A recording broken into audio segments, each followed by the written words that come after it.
श्री सीतानाथ समारंभां रामानंदार्य मध्यमाम् अस्मदाचार्यपर्यन्तां वन्दे गुरुपरम्पराम्।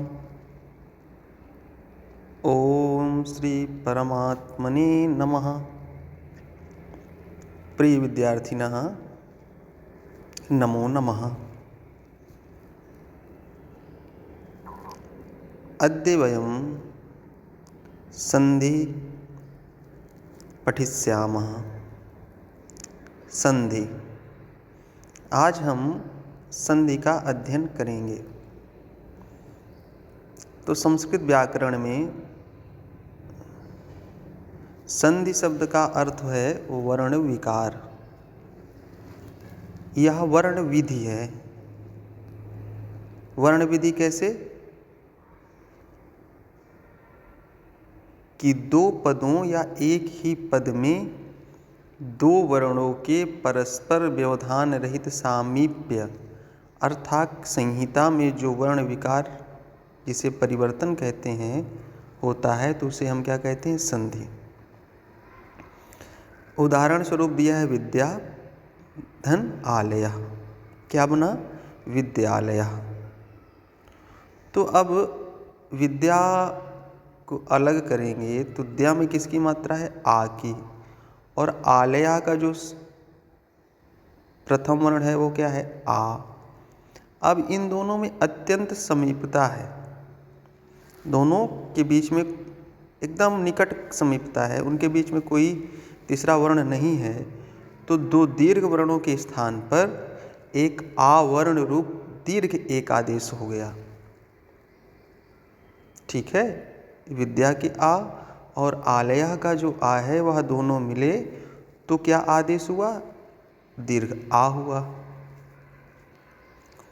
अब हम संधि को मुख्यतया तीन भागों में बांट सकते हैं, या ये कह सकते हैं कि संधि के तीन भेद होते हैं।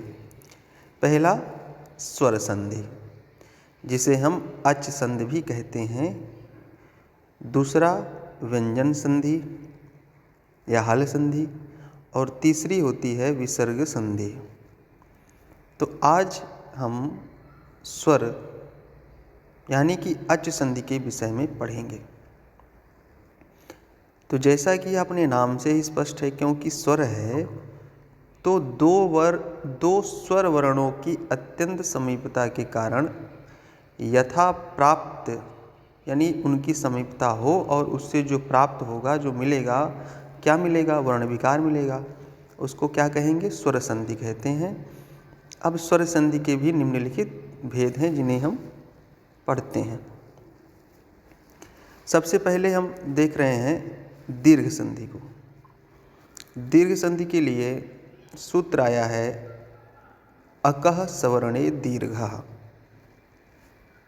ठीक, इसमें आगे कह रहे हैं कि यदि ह्रस्व या दीर्घ आ, ई, उ तथा री स्वरों के पश्चात ह्रस्व या दीर्घ आ, ई, उ या री स्वर आए तो दोनों मिलकर क्रमशः आ, ई, उ तथा री हो जाते हैं। ठीक है, अब उदाहरण के माध्यम से हम समझ सकते हैं। जैसे वो दिखा रहे हैं कि आ अथवा दीर्घ आ प्लस आ या ह्रस्व, तो क्या बन जाता है? दीर्घ आ। उसी तरह ह्रस्व या दीर्घ ई से जब ह्रस्व या दीर्घ ई मिलती है तो दीर्घ ई।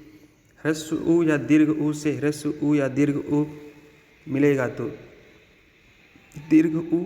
और ह्रस्व री या दीर्घ री से दीर्घ री या ह्रस्व री मिलती है तो बनता है दीर्घ री। ठीक, उदाहरण स्वरूप दे रहे हैं, देखिए पुस्तक धन आलयः। क्या बन रहा है? पुस्तकालयः। पुस्तक की का जो ह्रस्व आ है वह आलयः के दीर्घ आ से मिलकर के दीर्घ आ बना लेता है। वैसे ही आप देख लीजिए और उदाहरण, देव धन आशीषः, क्या बन जाएगा बताइए, शाबाश, देवाशीषः। हाँ, अगला दैत्य धन अरिहि, क्या हो जाएगा, दैत्यारिहि ना, दैत्यों के जो शत्रु हैं कौन, भगवान। च प्लस अपि, चापि। विद्या प्लस अर्थी, आप जानते ही हैं क्या होता है, विद्यार्थी। गिरि धन इंद्रः, अब यहाँ पर ई और ई मिलकर के दीर्घ ई बना रहे हैं, क्या बनेगा, गिरीन्द्रः। गुड। कपि धन ईसः, कपीसः। मही धन ईसः, महीसः। नदी धन ईसः, नदीसः। लक्ष्मी धन ईश्वरः, लक्ष्मीश्वरः। उ का उदाहरण देखिए, सु प्लस उक्ति, सूक्ति। भानु धन उदयः, भानुदयः। और पितृ धन ऋणम बनेगा, पितृहम। ठीक है, इस प्रकार से दीर्घ संधि हम समझ जाएंगे। आगे देखिए गुण संधि। सूत्र क्या है, आदि गुणः। इसका नियम है कि यदि अ या आ के बाद ई या ई आए तो दोनों के स्थान पर क्या होगा, ए हो जाता है। और उसी प्रकार ह्रस्व आ या दीर्घ आ के बाद ह्रस्व उ या दीर्घ उ आए तो दोनों के स्थान पर ओ हो जाता है। और ह्रस्व या दीर्घ आ के बाद री आने पर दोनों के स्थान पर हो जाता है अर। ओके, उदाहरण देखेंगे स्पष्ट हो जाएगा। देखिए, उपधन इंद्रः, क्या बना, उपेंद्रः। पा में आ की मात्रा है, ई में ई की है ही, तो आ और ई मिलकर के बन गया ए, उपेंद्रः। देवधन इंद्रः, देवेंद्रः। गणधन ईसः, गणेशः। महाधन ईसः, महेशः। नरधन ईसः, नरेशः। और सुरधन ईसः, सुरेशः। लता धन इव, लतेव। गंगा धन इति, गंगेति। अब आ या आ के बाद उ या उ होने पर ओ हो जाता है। ठीक, उदाहरण देखेंगे, भाग्य धन उदयः। या में या की मात्रा है, उ में है ही उ की, क्या बना देख रहे हैं, भाग्योदयः। सूर्य धन उदयः, सूर्योदयः। ये देखिए, नर धन उत्तमः, क्या बना, नरोत्तमः। हाँ, मेरा नाम भी है नरोत्तमः, जानते हैं आप ना, तो मेरे नाम में भी कौन सी संधि होगी, गुण संधि। हित धन उपदेशः, हितोपदेशः। महाधन उत्सवः, महोत्सवः। गंगा धन उदकम, क्या बनेगा, गंगोदकम। यथा धन उचितम, यथोचितम। गंगा धन ऊर्मिः, गंगोर्मिः। महाधन ऊरुः, महोरुः। नवधन ऊढ़ा, नवोढ़ा। आगे क्या है कि आया आ के बाद यदि री आए तो अर हो जाता है। उदाहरण स्वरूप देखें, देवधन ऋषि, देवर्षि। आ और री मिल के अर हो गया ना। ग्रीष्म धन ऋतु, ग्रीष्म ऋतु। वर्षा धन ऋतु, वर्ष ऋतु। अब अगली संधि है वृद्धि संधि। इसका सूत्र क्या है, वृद्धि रेचि। कंडीशन क्या है इसकी, यदि ए आ या आ के बाद ए या ए आए तो दोनों के स्थान पर ए एकादेश हो जाता है। इसी तरह आ या आ के बाद ओ या औ आए तो क्या हो जाता है, औ हो जाता है। उदाहरण देखेंगे, मम प्लस एव, मम एव। आ और ए मिलके क्या हो गया, ए हो गया। उसी तरह भिन्न उदाहरण देखेंगे, एक धन एकम, एक एकम। तव धन एव, तव एव। अद्य धन एव, क्या बनेगा, अद्यैव। गुड। लता धन एव क्या हो जाएगा, लतैव। तथा धन एव जानते ही हैं, तथैव। और सदा धन एव तो आपको आता ही है, क्या होगा, सदैव। देव धन ऐश्वर्यम, क्या होगा, देवैश्वर्यम। आत्मधन ऐक्यम, आत्मैक्यम। ठीक, आगे देखिए, यदि आ या आ के बाद ओ या औ आए तो हो जाता है औ। उदाहरण दिया है जलधन ओघा, क्या बन रहा है जल ओघा। आ और ओ मिलके हो गया औ। मम धन औषधि, मम औषधि। नवधन औषधि, नव औषधि। विद्याधन औचित्यम, विद्योचित्यम। आत्मधन औत्सुक्यम, आत्मौत्सुक्यम। आगे देखेंगे यड़ संधि। सूत्र क्या है इको यड़चि। माहेश्वर सूत्र से समझा रहे हैं इसमें कि इक प्रत्याहार में कौन से बनाते हैं ई उ रील री, और इनके स्थान पर हो जाता है यड़। यड़ में कौन से आएंगे या व रा ला। कब, जब ई उ री री अथवा री के बाद कोई असमान स्वर आए, ठीक, असमान स्वर आए तो ई के स्थान पर हो जाता है या, उ के स्थान पर होता है वा, री के स्थान पर होता है रा, तथा री के स्थान पर होता है ला, और जितने भी वर्ण होंगे सब होंगे हलंत। ठीक, उदाहरण देखेंगे स्पष्ट होता है। यदि धन अपि, यद्यपि, दा में ई की मात्रा है और इधर क्या है आ है। ई की जो मात्रा है वो हलंत या में परिवर्तित होगी, और जो हलंत या है उसमें जब आ जुड़ जाएगा तो पूरा आ हो जाएगा। फिर दा और या आप जानते हैं कि द्या बनता है, फाइनली क्या बनेगा यद्यपि। ठीक, इति धन आदि, इत्यादि। अति धन आचारः, अत्याचारः। इति धन अवदत्, इत्यवदत्। नदी धन आवेगः, नद्यावेगः। सखी धन ऐश्वर्यम, सख्यैश्वर्यम। सुधन आगतम, स्वागतम। अनुधन अयः, अन्वयः। अनुधन ऐषणम, अन्वेषणम। मधुधन अरिः, मध्वरिः। बधूधन आगमनम क्या हो जाएगा, उ के स्थान पे वाह हो रहा है बध्वागमनम। हाँ, पितृधन आदेश, हरि के स्थान पर रा करना है पित्रादेश, और पितृधन उपदेश, पितृपदेश। मातृधन आज्ञा, मात्राज्ञा। लृधन आकृति, लाकृति।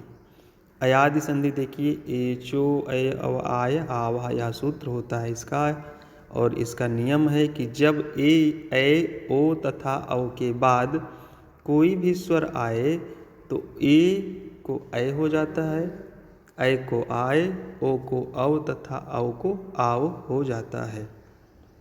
ठीक, उदाहरण देखेंगे नेधन अनम, क्या बनेगा नयनम।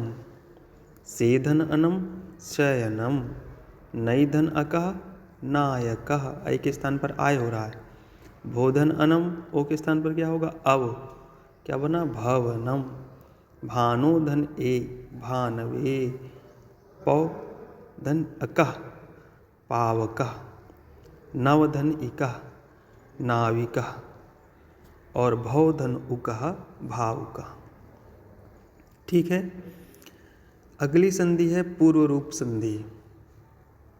सूत्र है इसका एंगः पदांतादति। यह जो संधि है पूर्व रूप, इसको अयादि संधि का अपवाद भी कहते हैं। क्यों, क्योंकि अयादि संधि में क्या होता है ए या ए ऐ ओ औ के बाद कोई भी असमान स्वर आए तो क्या हो जाता है ऐ, आए, औ और आओ। लेकिन पूर्व रूप में क्या होता है कि अगर ए या ओ के बाद कोई आ आता है तो वह जैसा है वैसा ही रहता है, केवल आ के स्थान पर अवग्रह का चिन्ह लगा देते हैं। अवग्रह का चिन्ह आप देख लीजिए, ये एस की तरह कह सकते हैं अंग्रेजी के जो अक्षर हैं। ठीक, जैसे दिया है ते धन अपि, क्या बना तेपि।